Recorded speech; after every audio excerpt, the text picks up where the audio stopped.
Well, it's 10 a.m. on a Friday morning, and this was supposed to be a workshop about how to choose one option out of many options. So, for example, if you have,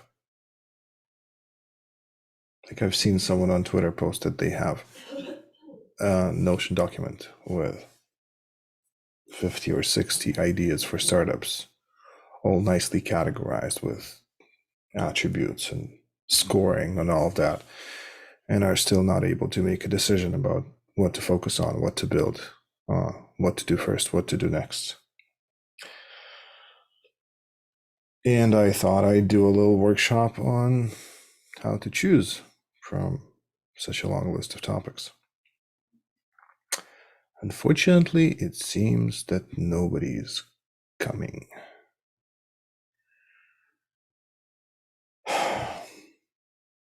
And this has always been one of my worst fears, to offer something, to offer a course, to offer a workshop, and to sit in front of an empty classroom or an empty Zoom room for an hour without anybody coming, anybody listening.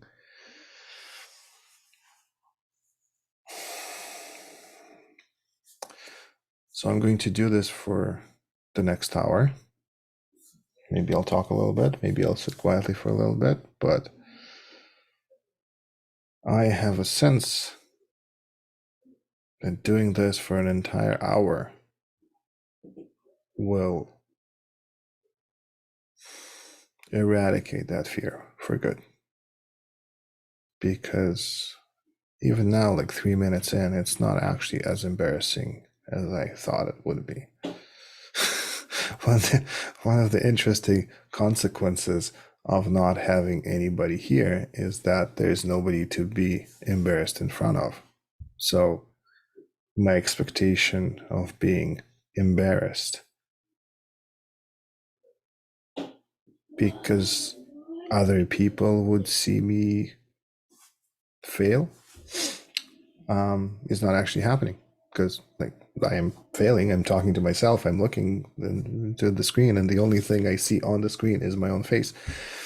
So I'm basically talking to myself right now, but no one sees me doing that. So it's all good. And you guys see the recording, and maybe you won't, because I am recording this, but I don't know, who cares?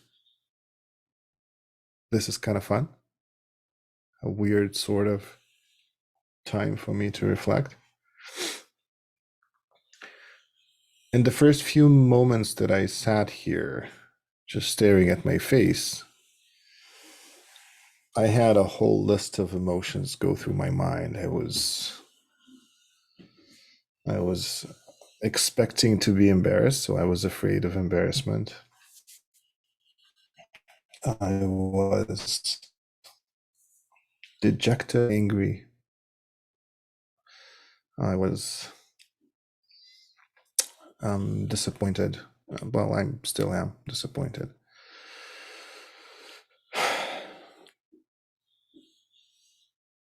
Yeah.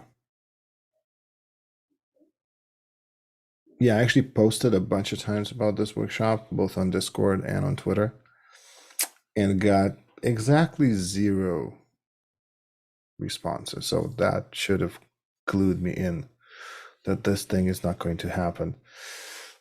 And honestly, in the past, whatever, few months, engagement on Twitter has become so sporadic that the only way I can get people to come to anything that I offer is to DM them directly. But I'm also noticing that when I'm DMing people directly and inviting them to join something that I'm doing, they come because I invited them, not because they necessarily need what I'm offering. And that's a really interesting realization to have, that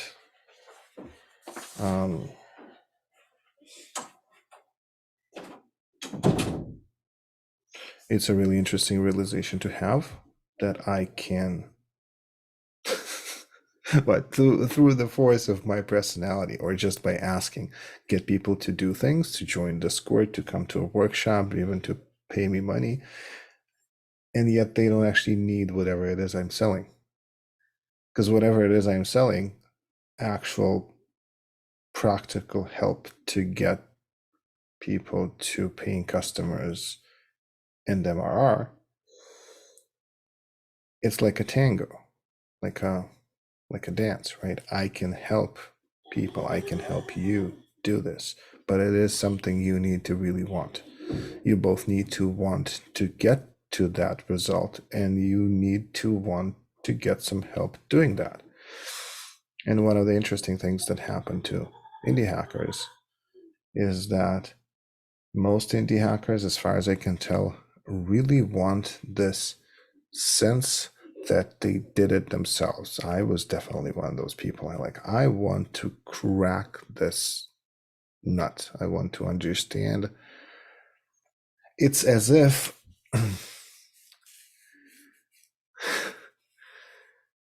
it's as if we get help on the way to success, whatever shape it takes.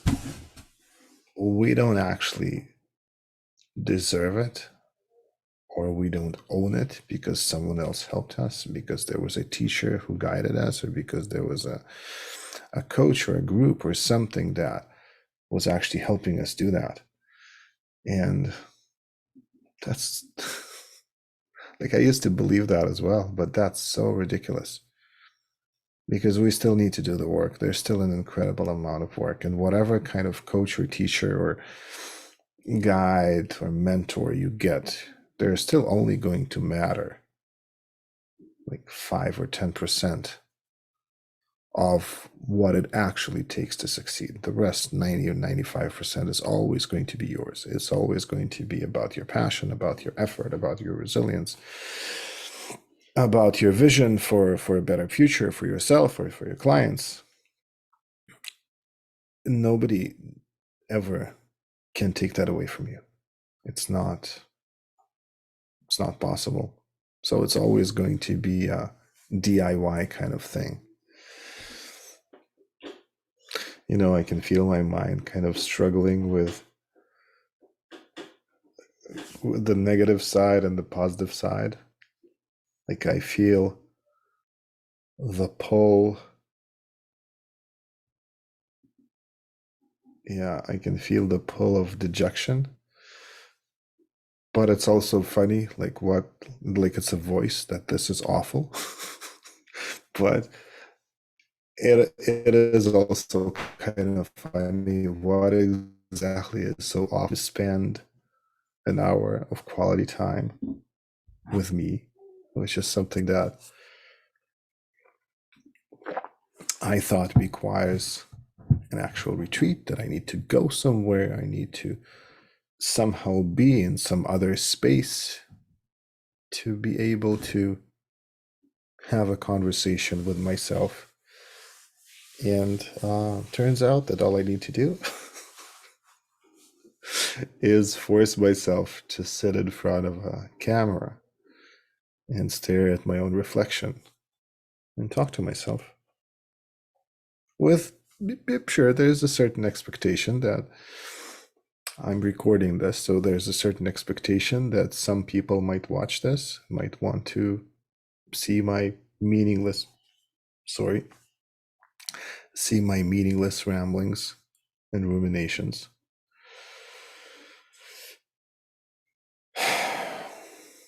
And maybe you guys will find this exceedingly boring, just impossible to watch, because I'm not saying anything meaningful.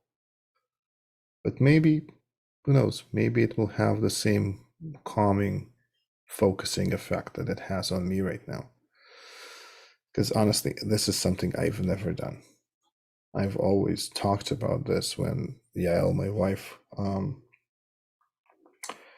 was trying to set up a kind of weekly meditation session. She actually did this a few times in a few of the places we we lived at. And I would always tell her, you set it up, you invite people over, and you come in and you sit on the cushion and you spend an hour sitting. And it doesn't matter if anybody's coming or not. Like, you're getting the benefit of it anyway. But it turns out I was a bit hypocritical. Yeah, I was a bit hypocritical about this because while I was dispensing that advice, I never followed it myself. I never had the courage to follow it. And I also never had the opportunity because so far, when I did set up workshops and when I did set up courses, I would fight tooth and nail to make sure people come. I would chase people. I would ask friends to come. I wouldn't allow myself to sit in front of an empty room. And this anxious energy, this desperation that I feel when I try to fill a course or a workshop is something that I don't want to experience anymore. I don't want to be desperate. It doesn't matter. It doesn't matter if I need the money or I need the people. It doesn't matter if I need the external approval or appreciation. It doesn't matter. I don't want to. And it's not that I don't want to appear desperate. I don't actually want to experience that internally. I want to be completely at peace with this the way it is.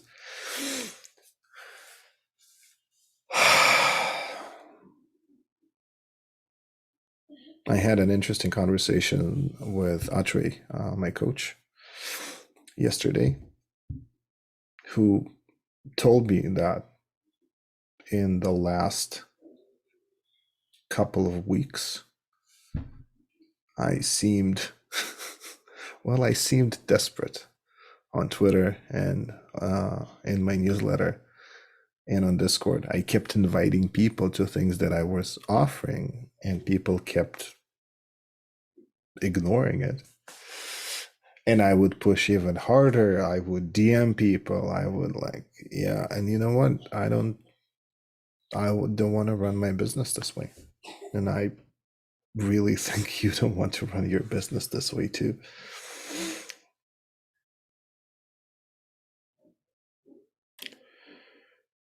And it brings me to this interesting conclusion that I've been kind of avoiding so far. And that conclusion is that teaching people how to find product market fit, the thing that I'm offering, does not have as much product market fit as. So that's an unpleasant realization. It leaves me with a kind of bitter, sour, kind of disgusting taste in my mouth.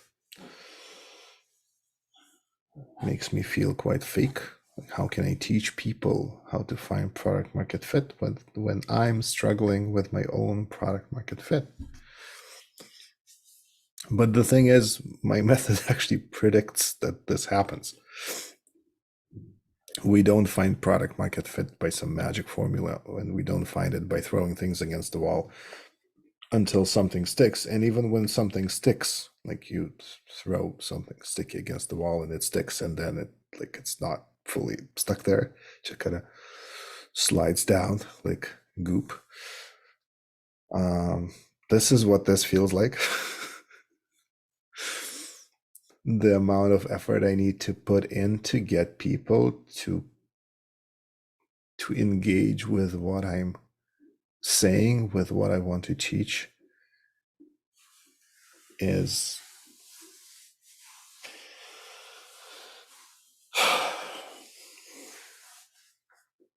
this is nothing like the true product market fit experience that some people describe as stepping on a landmine where like everything just explodes around you. This is not it. My Twitter audience isn't growing and has never grown at the rate that true product market fit would predict.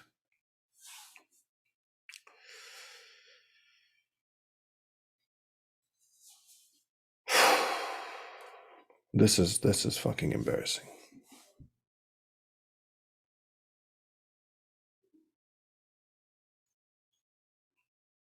And I also probably wouldn't have been able to realize that without having this ridiculous session with myself.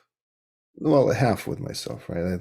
I kind of imagine you guys watching a recording of this, which is really weird. Like, this is the absolute opposite, like the total absolute opposite of every possible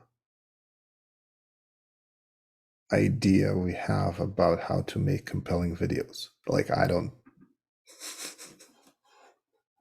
This is not a 3-second TikTok video with, flashing texts and cool effects that grab your attention. This is about as slow and painful as building an actual business is. We live in a culture, in a dopamine fueled culture where things should entertain us quickly, where we expect things to work instantly, where we've been told for years that you could lose 10 pounds in 10 weeks. That's marketing, right? And without effort or by connecting some gizmo, or taking a pill. And we just crave that. We crave these quick results. We crave this immediate impact. You do a thing, you see its result, the result gives you motivation to do the next thing, and then that's how you keep rolling. And if you don't get a result, if you put out some content on social media and people don't like it, then that contract doesn't get fulfilled. You don't get that dopamine injection that you expect to be able to keep going. And then you give up, right? And when you give up, there's no actual objective proof that whatever you're doing isn't going to work, or a couple of degrees to the left or to the right isn't going to work. It's just that our expectations of instantly making an impact aren't met. And the people who actually succeed in this game are people with tremendous resilience. And I think resilience is a better term than consistency, because consistency implies you do the same thing day in and day out, or, every Friday at 10 a.m. you show up and do whatever. And I respect that. But really, I really am not that kind of person. And forcing my square peg into this round hole has never worked. But resilience is something else. Resilience really is necessary. Getting up from the ground, dusting yourself off, and continuing to go in the same direction, there's no substitute for that. You can't. Like, if the first obstacle you run into throws you off course or causes you to give up on whatever you're trying to do, then yes, you are very unlikely to achieve what you're going for. If you're not driven by an internal desire to get to that end goal, to get to that high peak experience, or to that massive financial gain, or to changing the world and the way you see the world needs changing, then you're not going to get there. And sitting in front of an empty Zoom room is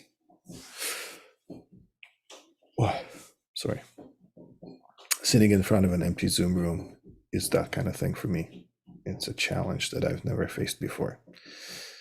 I've never actually spoken for such a long time in front of a camera without anybody prompting me with questions, without anybody asking me anything, without anybody, without that feedback. Right? I crave that feedback like everybody else. I love the connection. The way I write content on Twitter is, or for anything, is I seek out questions that people ask and then I answer them. Like yesterday, I wrote I wrote two whole newsletter articles on a whim within an hour.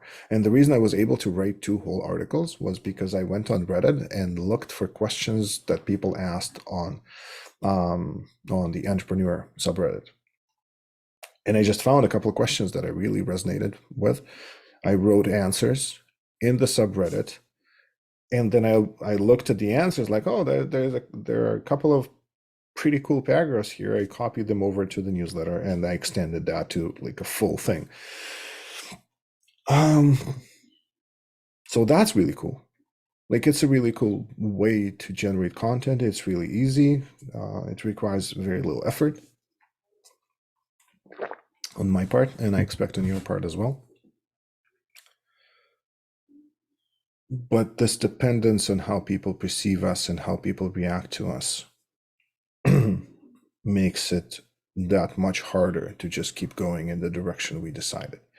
Now it's a balance, right? There's like, if you sorry, if you're blindly going in a particular direction and the universe keep telling you this is the wrong direction, like if it's like time after time the universe is telling you, listen, this is not working, this is the wrong thing, you shouldn't be going there, you should be going here. If you're ignoring these signs, you're an idiot. Like, and there's no point in doing that.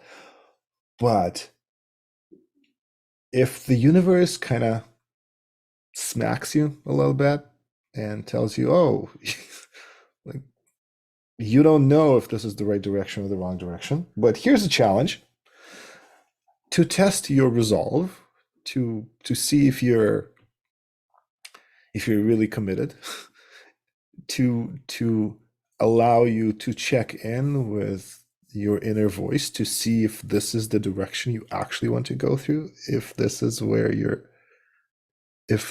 you're pushing for. And that's what obstacles are really good for.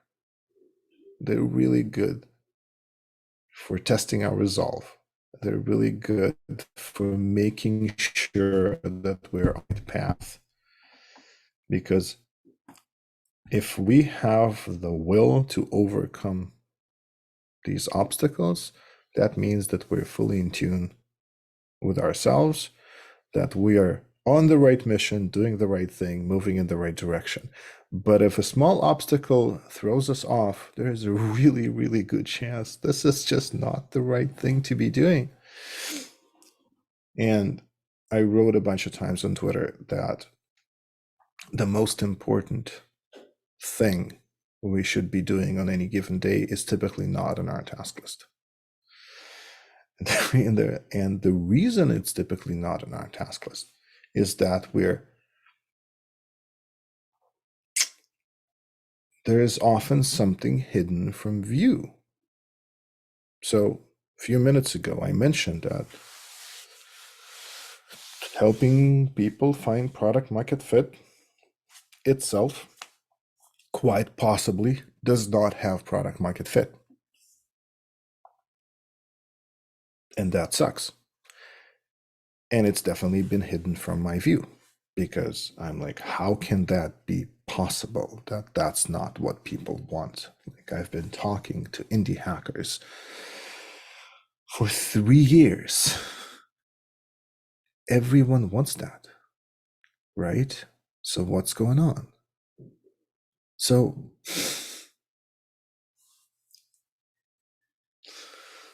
let's think about this for a minute. Like, if everyone wants something and yet nobody wants it, then where's the error, right? Like, it seems like there's an error somewhere, because those things can't both be true at the same time.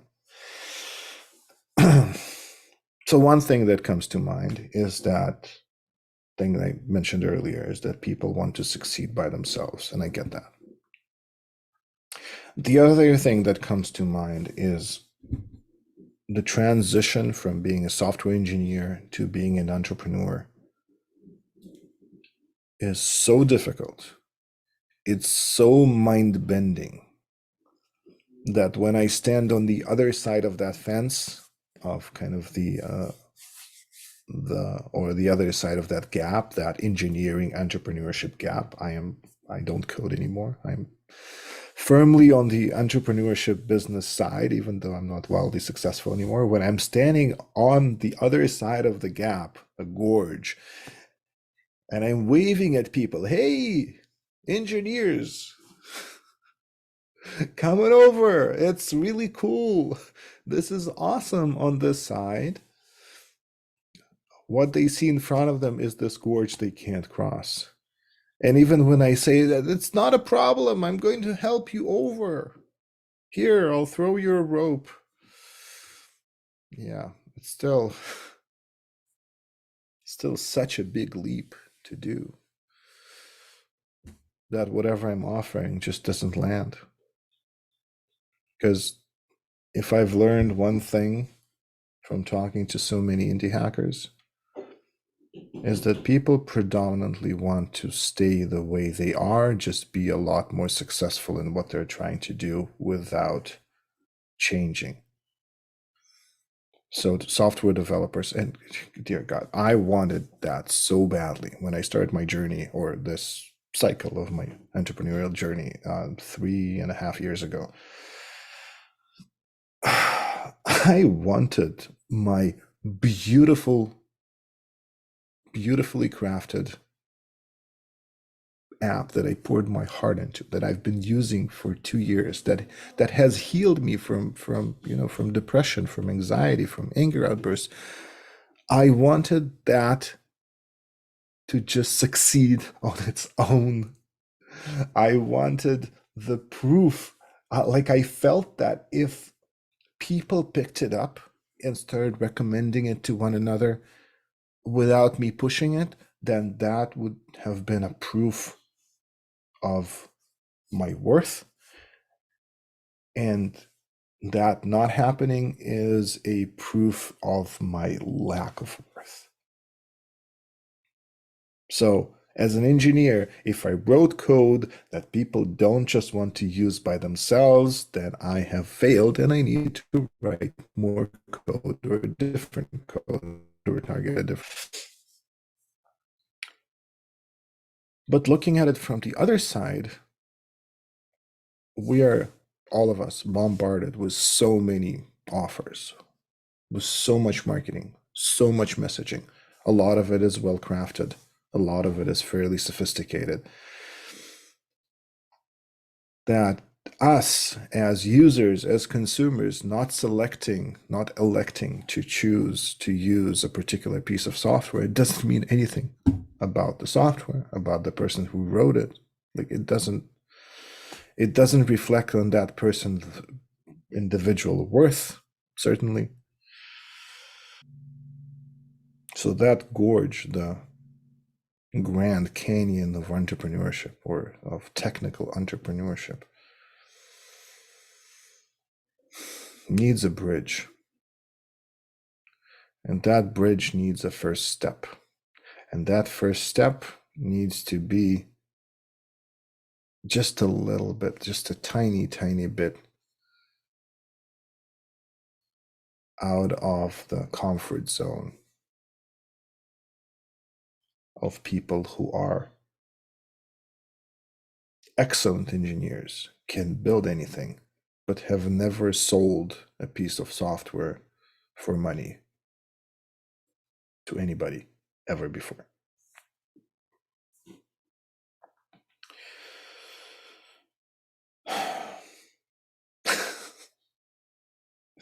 And crossing that, like whatever bridge we build, it's still going to be rickety. It's still going to be like a rope bridge with little planks of wood and holes in the middle, and kind of those rope barriers that you can barely hold on to. So it's still a very, very scary proposition to cross over that bridge. So the other thing people on the engineering side of the gorge need is the desire to get over to the other side, right? It's like, why would I do that? It's actually kind of comfortable. And on that side, it's mostly about people. It's not about code. I can't code myself out of it. Like, what? Are you trying to tell me that I need to be talking to people? I don't want to do that. I'm a software engineer. I didn't get into coding because I was so good with people. I got into coding because I found people very difficult to understand. So,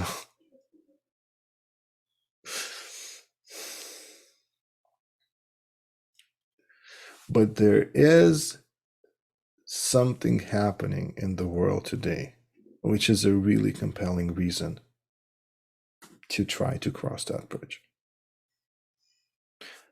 Jobs are not as safe as they seemed. Every few years, there's a big layoff wave, and people find themselves out of jobs. We're also living in a world that is a lot more in tune with our personal desires. Like, it's a lot more okay to want things for ourselves that don't include working for the man or climbing up a career or like the corporate ladder. Like 40, 50 years ago, very few people would go out and try to do something of their own. But these days, like the whole indie hacker, creator, builder, maker community movement is about people saying, you know what, I don't want to work for anybody else. I don't want to, definitely not want, I don't want to go to the office every morning and have people tell me what to do and tell me what not to do and, track my hours. So there is a really powerful desire for freedom, financial freedom, emotional freedom, the freedom of expression. At the same time that kind of politically the world seemed to be moving in kind of authoritarian directions, both left-wing authoritarianism and right-wing authoritarianism, which are both pretty bad, except for the people in authority. Yeah, anyway, that's just a tangent, but we are desiring, we want to be free. We want to be free from governments, from bosses, from society, even to a certain extent from the moral values we've been taught. Like, we want to be free. We want to find our own true voice, to express ourselves in this world in the best way possible. And unfortunately, or maybe fortunately, expressing ourselves in the optimal way in this world requires a relationship with money, a positive relationship with money, a way to relate to money that makes money flow into our pockets more than it flows out of our pockets. It requires an understanding of how to create money out of thin air as opposed to earn money by working, a certain amount of hours and getting paid for that. It requires an understanding of how, well, not an understanding, it requires a reversal of our ideas about money. The phrase money doesn't grow on trees, right? That's ridiculous. What do you mean money doesn't grow on trees? Of course it does. Like basic farming, you put a seed in the ground, a tree grows, like an apple seed, a tree grows, you just water it, then you pick off the apples, and then you go to the market and sell it. Didn't money grow on a tree? Like, yes, there's an intermediary step, but money did grow on a tree in that sense, right? This idea that money doesn't grow on trees is a fundamentally employee mentality value. And the whole idea of employment, especially full-time employment, is fairly new, maybe like 150 years. So that value, by definition, is also fairly new.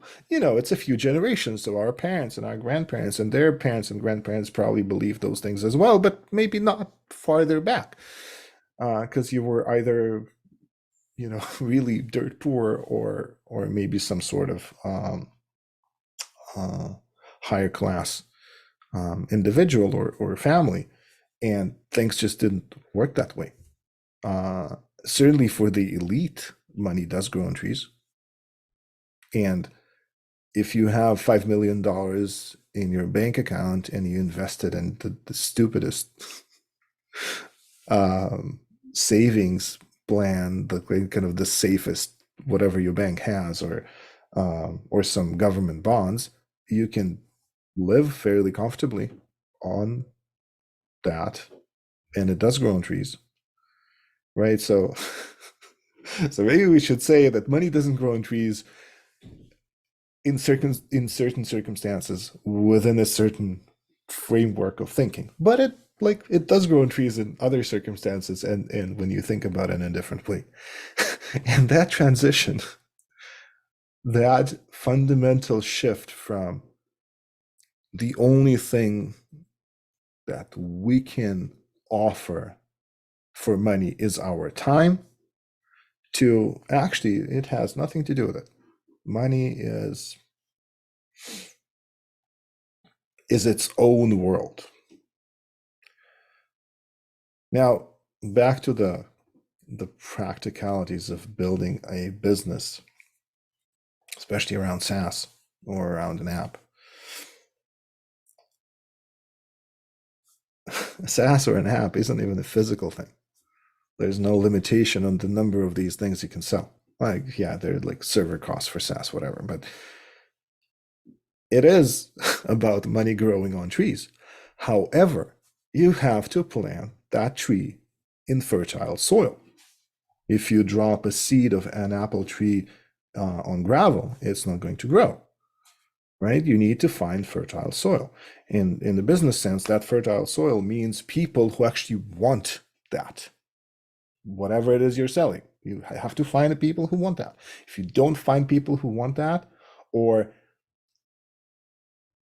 they're really far apart from each other, then nothing's going to happen. So the really far apart from each other in the apple seed metaphor is that means there's gravel and a little bit of dirt sprinkled in. Like there's not enough concentration of dirt to germinate that seed to make it into a tree. So you have to find a place where there's a concentrated group of people who want the thing that you're selling. And I don't have that. I don't have that. Indie hackers are a fairly tight group, but they don't want the thing that I'm selling. Because what I'm selling requires commitment, it requires a leap of faith. It's also fairly expensive. Even when I try to price my consulting and courses as low as I can make them and still kind of make a living out of it, and plant my own apple tree, it's still too expensive. And the reason it's too expensive, it's not because indie hackers don't have money. Most indie hackers do have money. They either have a well-paying tech job or some savings that would last them a year, maybe a little more. And people rarely take this leap when they're actually practically poor and hungry. This is not the kind of thing that people do when their back is against the wall. This is the kind of thing that people do when financially things are kind of okay, but they want more freedom. So it's not about the money. It's not about the amount of dollars, but it is about this mindset that employees have, and I've had for a very long time. Consider what happens to an employee, like anybody who works a job. You do your work every day, you take a vacation once a year, you get paid the same amount every month, And if you're careful with your spending, if you run your budget right, or if you just make a lot more money than you need to spend, then a chunk of money goes into your saving account, and maybe you invest some of it, right? So money accumulates, or your assets, as it were, accumulate very slowly. You drip into the bucket and it grows. And if you invested wisely, which I don't know how to do, and most people don't know how to do either, but if you invested reasonably and the market grows, then it grows maybe like whatever, 7, 8, maybe even 10% a year. It's still fairly slow, right? Like it's like the get rich slow scheme, when you kind of drip into it and eventually it becomes $1 million. Yeah, sure. So for an employee, money accumulates slowly and then it is spent all at once. So you build up savings and then you put a down payment on a house, right? Obviously, you can't buy a house for cash these days, but like you take $100,000, you put it as down payment on a house, and all this thing that you've accumulated for such a long time is gone in one signature on a piece of paper. Now, it's a valid thing, but just conceptually, accumulate slowly and is spent all at once. Now, this is completely opposite from the way business people think and feel and work with money. Because, so I don't know, like a year ago, 2022, I don't know if you guys played with crypto. I played a little bit. I just dabbled, but I had this experience where I put, I think, like, I don't know, maybe $2,000 or $3,000 on some shitcoin, or other, and it fluctuated like crazy. Like it was $10,000 one day, and then it was $500 the other day, and it was $6,000, and I would sit in front of the screen and watch these numbers shift, and this is the amount of money, at least conceptually, that I have, right? And it's like the numbers go up and then they go down and then they go up again and then they go down again. And it suddenly dawned on me that money is not a physical thing. It's not it's not a collection of gold coins that you have a specific amount of, and if you put another gold coin in, then you have more, and if you take one out, you have less. This is not how it works. This is not how it works in investment, and this is definitely not how it works in business. And because this is not how it works in business, it doesn't make sense to think of money as something that you accumulate slowly, quickly, because you can create money quickly in business and you can lose all of it quickly as well. So, money from a business perspective for a business person is an extremely fluid concept. It's just it's a tool.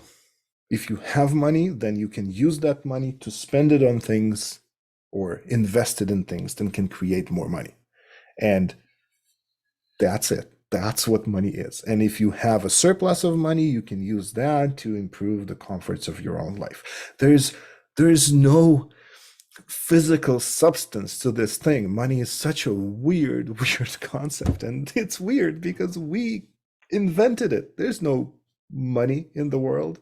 Like there is, because we relate to it. There is the idea of money only because everybody believes that there is an idea of something that you have of value that everybody else will respect. And we can do these exchanges with money. But it's not gold coins. You can't put it in a box. It's not the way it works. And when you make the transition from being an employee and thinking of money as accumulating slowly and being spent quickly, to being a business person where money is created and destroyed, grows and shrinks instantly, then suddenly a completely new way of working with it opens up.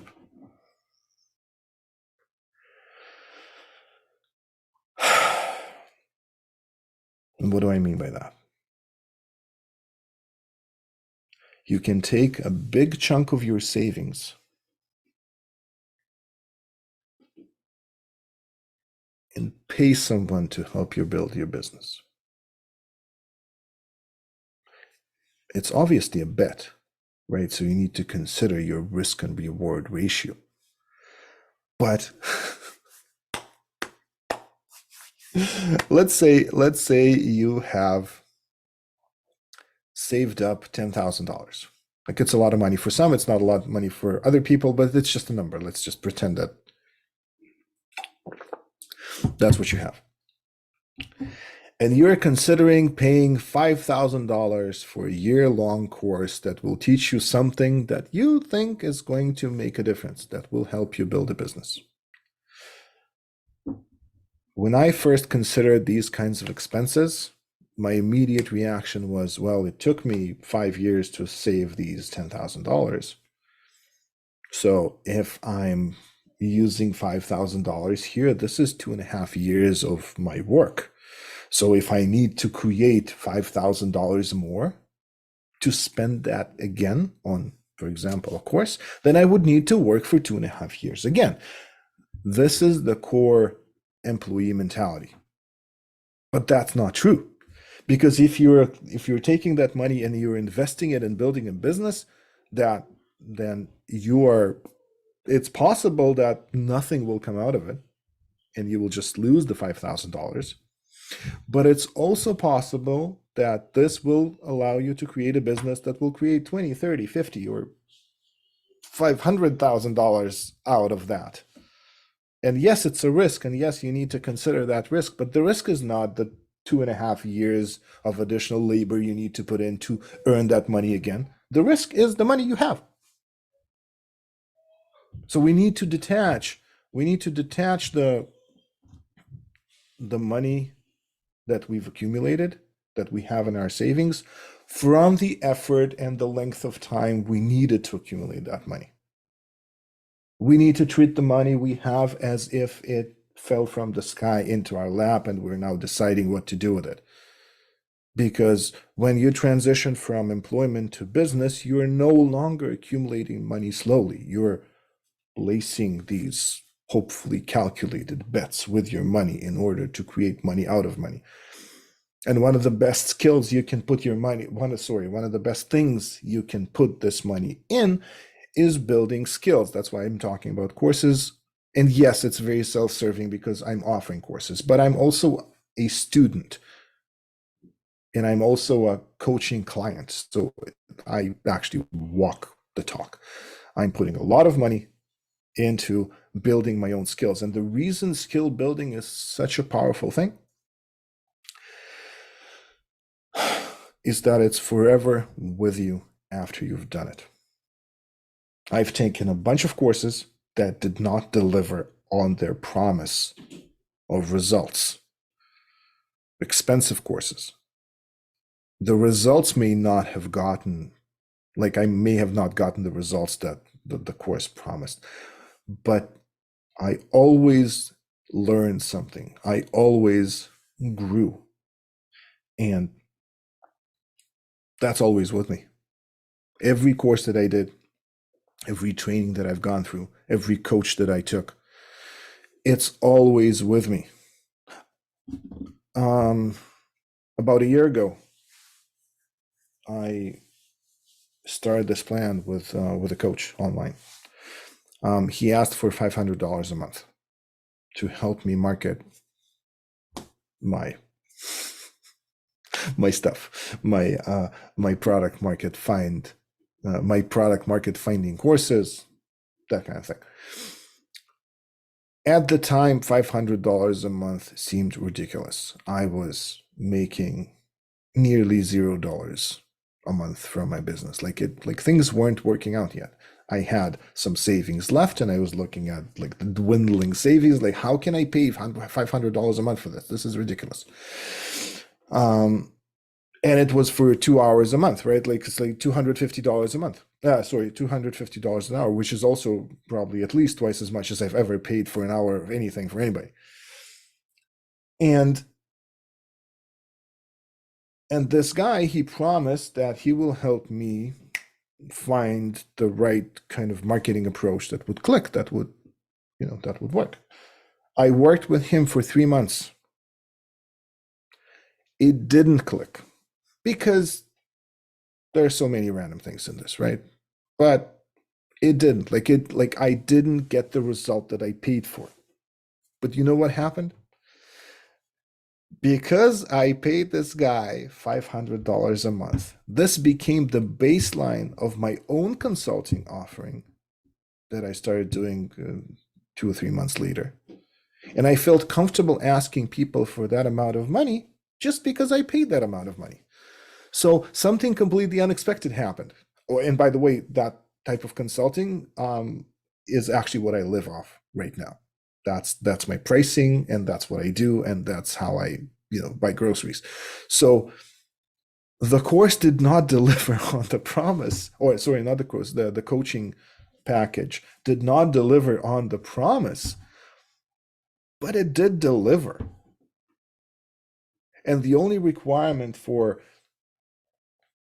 whatever course you decide to take, whatever coaching you decide to sign up to, the only requirement for it to make a positive impact is for you to fully commit to it, to treat your whoever is your teacher as, and whatever they say, as gospel, to do what they tell you you should be doing, to not doubt them while you're doing that, so you can get the full benefit of what they're trying to teach you. And it's true for courses, it's true for coaching, it's true for any self-help book that you do. When you read a self-help book and it tells you there's this explanation and stories and these inspirational bits, and then they tell you, well, and now you need to sit for 15 minutes and meditate on this and this topic. And if you read that and you don't sit down to meditate for 15 minutes on that topic, then you're missing the point. And then there's a whole slew of people on Twitter, on Reddit, and elsewhere who say that self-help books don't work. Of course they don't work. It's a self-help book. You're supposed to be helping yourself. If you don't do the things that the self-help book tells you to do, then yes, of course, reading a book will not change you. And neither will taking a course, and neither going to coaching. None of us coaches, teachers, writers, authors can actually impact you in any way unless you allow us to do that. Unless you actually show up, and it's impossible to foster growth in another person. However much I would like to do that, it's impossible. The only thing we can do is respond to your own desire to grow, to your own desire to push yourself. And then we can show you how. And then if you do that, maybe it will work and you'll get the results we're promising. And maybe it won't work, but you'll still get some results. Maybe you'll realize, maybe you take I'm not a big believer in cold emailing, but maybe you take a cold emailing course, like an intensive, good, expensive cold emailing course that you pay like $1,500 for. And you do everything they tell you to do. You send the amount of emails and you swallow your discomfort with like harassing people, and you kind of go through it and you do, kind of push and do whatever they tell you to do for the entire length of this program. And by the end of it, you realize that cold emailing is just not your thing. This is a very, very valid and valuable experience. Because from that moment on, you will have that in your back pocket. You will have that skill. And at some point, you'll realize, you know what? Cold emailing in the sense of spamming and in the sense of selling to people is not my thing. But in this particular niche case where I need to kind of do a little bit of that, I actually know how to do that because I've done that. Because I went through the fire of doing that. And there is no substitute for that. So I think I'm talking or speaking and representing all the teachers, the guides, the coaches, the mentors, online and elsewhere, asking you to please do whatever the hell we tell you to do. Because if you don't, and then you come back and you say, well, it doesn't work, then you're doing a disservice to you, to us, to other people. And you know what? There's so much talk online about how there are so many fake gurus. And maybe there are. Maybe there are. I've never met a fake teacher or a fake guru or a fake mentor.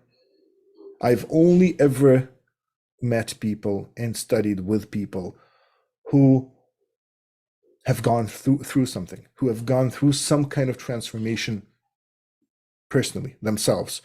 And by going through that, felt the need, the desire to share it with other people, to have other people go through the same transformation so that they could experience what the teacher experienced. That's the only kind of teacher, guide, mentor, author that I've ever encountered. And I'm a connoisseur of that kind of thing. Like, I've read probably hundreds of self-help books. I really like them. They're all like that. Some of them are easier to implement because, you read a book and they tell you to meditate for 15 minutes, and some are really easy to implement because, you read a book and it's like, well, write 3 sentences about this and that. And some are really hard because, you read a self-help book about, I don't know, public speaking, and the first exercise they tell you is to go to the local park, get up on a box and start speaking, right? Like, for a lot of, like, for the person who wrote that book, that might have been the first thing they did, and that's how they broke through. But for many people, that is too big of a leap. Too big of a leap. Sorry, I'm Russian and Israeli, and English is not my first language. So it's too big of a leap for a lot of people to do that, and therefore they won't do that, and that makes the book less effective. That's okay, but it's not because it's fake. The claim is true. If you do go into your local park and you do get on a box and you do start talking in a loud voice about whatever it is you want to be talking about, you will experience a breakthrough in your ability to do public speaking. There is absolutely no doubt about it. Whether you can do it or can't do it, or you need smaller steps, that's a completely separate thing. But that does not make the book a fake. It makes it an effective book, just the wrong book for you. And coming back to my own offers, and we're coming, like, I spent an hour talking. This is awesome. This was such a beautiful experience. I really enjoyed that. But coming back to my own offer and my own introspection about what it is that I'm offering,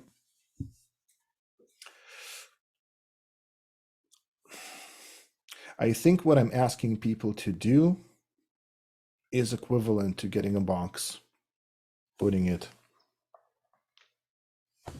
in the middle of their local beautiful park, and start talking, which most people can't do and won't do and don't want to do. The typical indie hacker, and correct me if I'm wrong, but the typical indie hacker wants to write some code, put it out there, and have the marketing happen.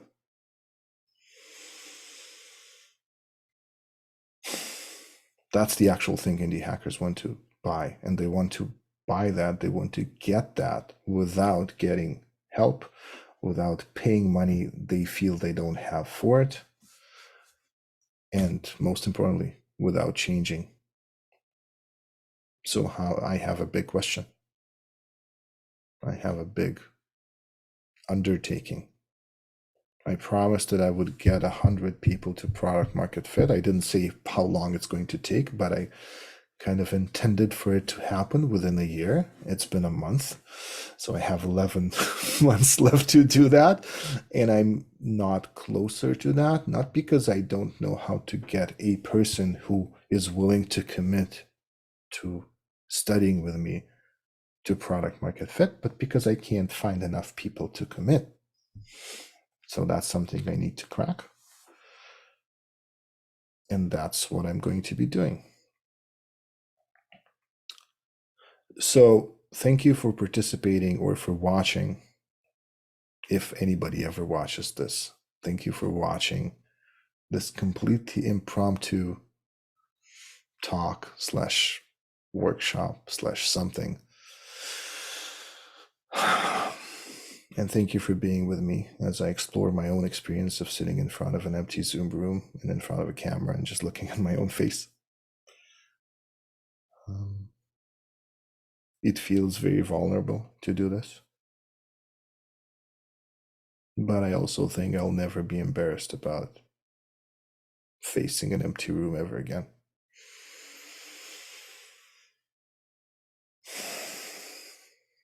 And I hope that through watching this, you will have a sense, or you got a sense of how you may push through your own limitations and achieve things you never thought were possible. Have a absolutely wonderful day, and I'll see you around.